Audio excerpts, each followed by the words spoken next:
Hello and welcome to your Team Brick. Today's video, first of all, it's in KSP 2, and second of all, apologies for not being able to do my ambitious 300 subscriber special mission for this video. That's coming soon, hopefully. Yeah, no, I definitely underestimated the amount of time that would take. So yeah, this is a more reasonable mission. And you can already see, I've definitely installed some mods for Kerbal Space Program 2. I'm just completely not talking about the rocket, but yeah, I have a 2.5 times scale Kerbal system, and a Kerbal life support system, and micro engineer, and a bunch of other stuff. Yeah, those are main ones. So basically, I tried to recreate my KSP 1 install as accurately as possible in KSP 2. And so, in 2.5 times scale means that this rocket is significantly more realistic scale. I cannot live in normal scale anymore. And so yeah, I've completely ignored talking about the entire rocket up to this point. Yeah, seven main sails on the first stage, Rhino on the second stage, and the Tuba on the third stage. So honestly, this is the first time I've been able to find a use for this engine. I guess I'm just not used to using this as, I'm not used to KSP 2 and I haven't played much of it. Probably, again, another reason why that ambitious mission, there was no chance it could have been uploaded today. And so, well, it's time to go to Minmus. I completely ignored talking about the actual mission. Yes, we're going to Minmus for two reasons. Number one, there is a type of craft I really like to build in KSP 1, which I haven't built in KSP 2 yet. It's not featured in any of my videos, and I don't think anybody else has ever talked about it. And two, I want to set the record straight with the Minmus monument, because if you don't know, it's become a series of mine with the Minmus monument where it's constantly kraken attacked. Every mission I've gone, every mission I've sent to go to it, has been kraken attacked. Except for one that didn't get kraken attacked. I guess it's really only 50% that get kraken attacked. And so yeah, we're returning. So we're going into a polar Minmus orbit, because if you don't know, Minmus Monument is a northern Minmus crater. And well, we use that third stage for our trans-Minmus injection and inclination adjustment. But now it's time to adjust it and do the transposition and docking. Yeah, this is a Apollo-style mission. And immediately the third stage starts rotating for unknown reasons. But after messing around with the targets, I was able to get the craft to align. And so, we can slowly bring the craft together. I retracted the solar panels to avoid them getting possibly damaged by a fairing, which had still stayed attached for, again, unknown reasons. I forgot how glitchy this game still is. And so I decided not to use the staging. Basically, never trust staging on a advanced craft like this, because chances are you'll end up firing something you don't want to. Yeah, we have to couple the lander from the third stage, and you might be able to see there's a rover type craft on the lander. But you might see it has no wheels. We'll get to that later. Also, I didn't mention this yet, but it was on screen. The three crew aboard are Valentina, Bill, and Tim C. And so now we're going to orbit around Minmus a bit while waiting for the Minmus Monument crater to be in a more suitable location. And so Valentina and Tim C can transfer into the lander, which it's not really anything special. It's the standard lander you build for a rover mission. Again, this is not a rover. What is it? You'll have to see. Now, I said we time warped to till the Minmus Monument was in a better location, better location relative to the sun. Which, by the way, you can see the monument there. It's still covered in shadows by the crater it's in. So I've brightened the footage, and we have some lights on the lander. Which, again, probably shows how I was rushing to get this video out.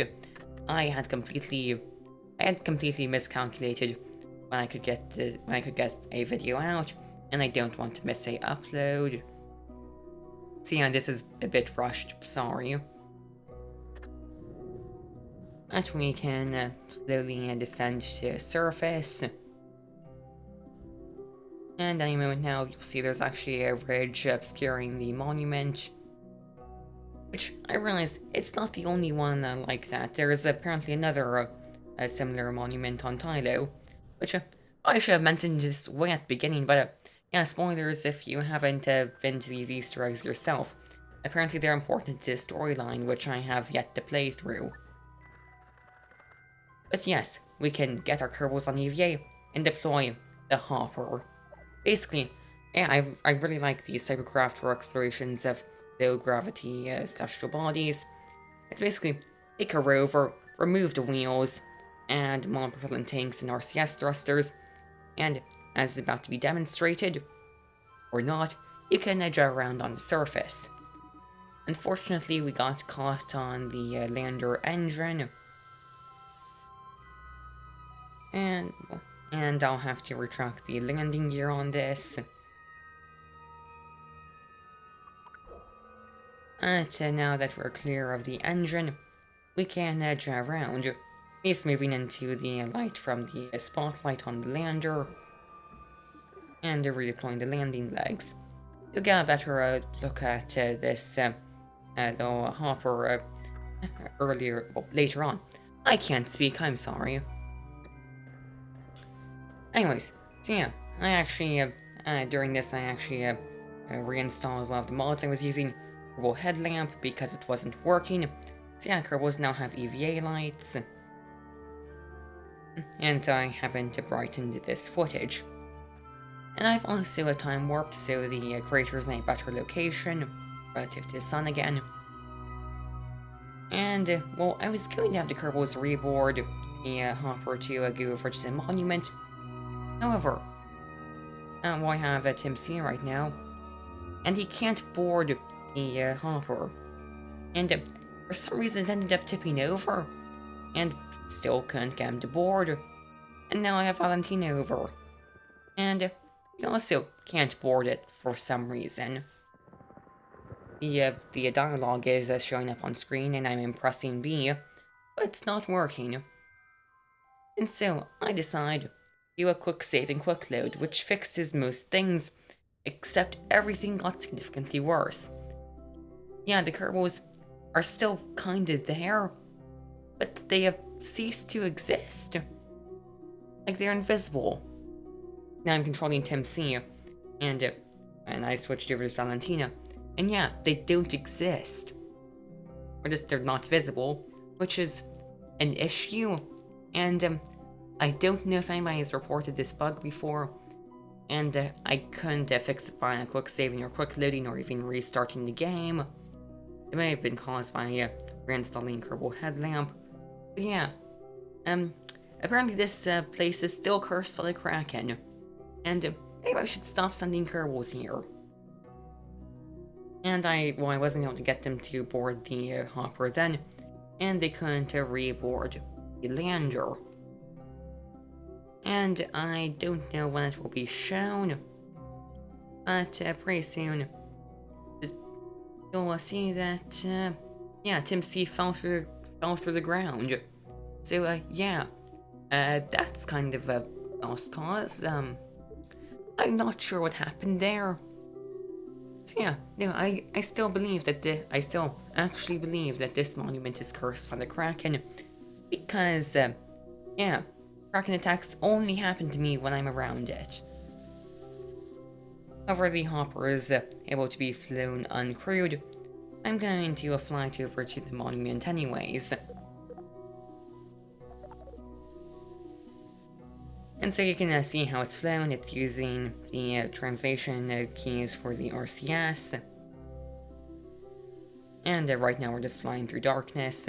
I'll speed that up. And there in the distance you can see the monument. And now that we're getting closer, the terrain is actually starting to physically affect the lighting. So we're actually not going to be in light. However, there is a glow given off by the monument, so it should be fine. Again, sorry if the lighting is suboptimal. I was again rushed to film this, and also with previous mistakes in the commentary, again, I was rushed to record this. But yeah, we're approaching the monument. I've done more detailed exploration of it in previous videos.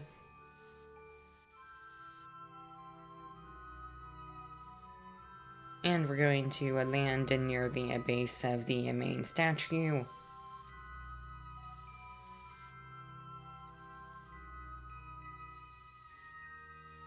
Any moment now. And these are a really great way to explore the low gravity bodies, provided the Kraken doesn't make your Kerbals invisible.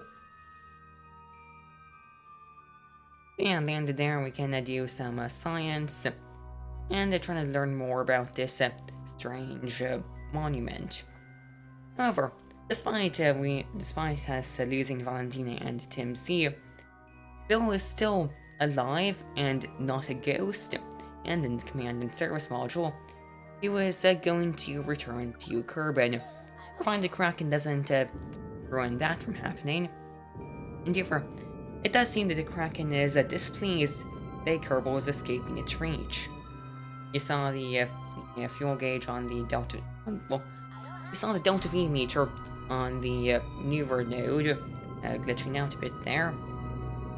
But we were able to escape Minmus, and we have to do another burn to lower our Kerbin periapsis.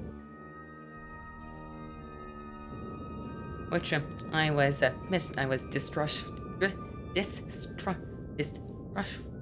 basically, I got to burn early when I shouldn't have. Again, I can't speak today. Sorry. Yeah, our periapsis is in the atmosphere now. I mean, for about 30 kilometers. Which it's important to note that in 2.5 time scale, Kerbin's atmosphere stops at 86 kilometers. And so re-entry was made a bit interesting by Kerbal life support system, again being affected by a Kraken and not allowing me to transfer life support resources into the capsule. But, the Kraken strikes again by not allowing one of my parachutes to deploy. But after a pretty nominal re-entry, ignoring the parts that didn't work, the capsule, albeit a bit faster and more angled than expected, is able to safely splash down any moment now. There we go. So yeah, I hope that despite the despite the flaws in this video, I hope it was enjoyable. So yeah, thank you for watching.